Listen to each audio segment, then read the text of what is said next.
बताना चाहता हूँ, ये जो स्वतंत्रता दिवस मनाया जाता है, ये गणतंत्र जो मनाया जाता है स्वतंत्रता के बाद मनाया जाता है। लेकिन आप लोग कभी सोचा है कि हम लोग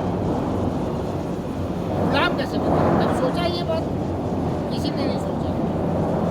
गुलामी कैसे हुई मालूम है आपको? सबसे पहले भारत में कौन आया था? भारत में पहले पुर्तगाल आया, पुर्तगाल, अंग्रेजों ने नहीं, अंग्रेज बाद में आया था। उससे पहले बहुत सारे देश आए हमारे यहाँ। इसका कारण क्या था कि हमारे देश के जो राजाएं थे वो दूसरे राजाओं पर राज करना चाहते थे, उनका हथियाना चाहते थे। तो जो भी हमारा देश गुलाम होता है, कोई भी देश गुलाम होता है, सैनिक गुलाम नहीं होता उसका। सैनिक तो हार जाते हैं। गुलाम कौन होता है? उसकी समाज गुलाम होता है, जनता गुलाम होती है। हमेशा याद रखिए, जो समाज चाहेगा कि हमें गुलामी नहीं चाहिए, वो समाज गुलाम नहीं हो सकता था। हमारा समाज क्यों गुलाम हुआ? क्योंकि राजाओं ने एक दूसरे राजाओं पर कब्जा करने के लिए पुर्तगालों का सहायता लिया। हमारी मानसिकता गुलामी की थी। आज भी क्या हुआ है, जब हम 1947 में हमने अंग्रेज़ों से ले लिया सत्ता, लेकिन अभी आज क्या है? आज भूरे रंग के लोगों ने सत्ता है। मानसिकता हमारी वही है, गुलामी वाली है। आज भी हम उतनी स्वतंत्र नहीं हुए हैं। इसके लिए आपके लिए अध्यात्म चाहिए जीवन में, तभी हो पाएगा। इसके विदाउट ऐसे नहीं हो गया। चेतना जब तक आपकी जगेगी नहीं तब तक नहीं हो पाएगा। आप देखे होंगे कि आज इजराइल है।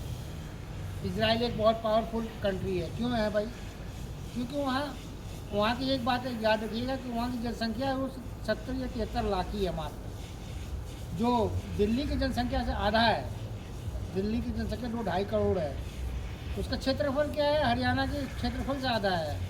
लेकिन वहाँ की जो लोग हैं वो जानते हैं कि हमें गुलाम किसी का बन के नहीं रहना है। अगर आज़ादी को जानना है ना, तो हमें थोड़ा इतिहास भी जानना पड़ेगा लोगों का, कि इसका वर्ल्ड का, विश्व का इतिहास जानना पड़ेगा कि कैसे हुआ था।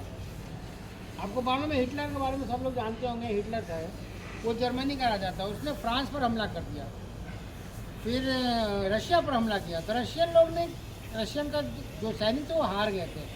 1941 की बात है ये। आप जानोगे तो आपको हैरान होगा कि जबकि वहाँ की जनता जो थी वो सैनिक बन के बाहर आते रही। और वहाँ की महिलाओं ने, आपको पता होना चाहिए, 79 पदक मिला था महिलाओं को वहाँ पर, 79, जब उन्होंने जर्मनी के खिलाफ युद्ध लड़ा था। और जर्मनी उसमें हारा। क्यों? क्योंकि वहाँ की जनता ने स्वीकार नहीं किया कि मुझे गुलाम बननी है। इसीलिए समाज को बहुत उन्नत होना पड़ेगा। और महिलाओं का भी बहुत बड़ा योगदान है। भारत में आजकल क्या है कि हम लोग इंस्टाग्राम में बने रहते हैं, गोरी कलाइयाँ ये बना के इंस्टाग्राम में हम लोग पड़े रहते हैं। इससे समाज नहीं होगी, इससे समाज सुदृढ़ नहीं होगा। समाज सुदृढ़ होने के लिए आपको अध्यात्म में भी जाना पड़ेगा। अध्यात्म क्या सिखाती है? कि किसी के गुलाम नहीं होनी चाहिए। चेतना जब तक आपके ऊपर नहीं होगी, आप गुलामी के बंधन से कभी ऊपर नहीं आ पाओगे। ये सत्य है।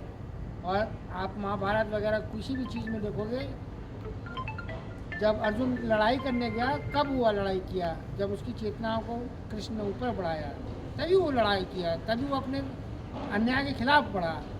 तो आजकल क्या है कि जब तक आप अन्याय के खिलाफ नहीं लड़ोगे, अन्याय के विरुद्ध नहीं रहोगे, गुलामी आपके अंदर बसी हुई है। गुलाम कोई आपको करेगा नहीं, गुलाम आप स्वीकार करते हो। समझे? स्वीकारता आपकी गुलामी की है। अगर आप गुलामी नहीं चाहोगे, समाज गुलाम होता है। कोई सैनिक वगैरह हारने से गुलामी नहीं होती है। स्विट्ज़रलैंड की बात है, जब जर्मन चाहा था, जर्मन को लड़ाई नहीं किया, क्योंकि वो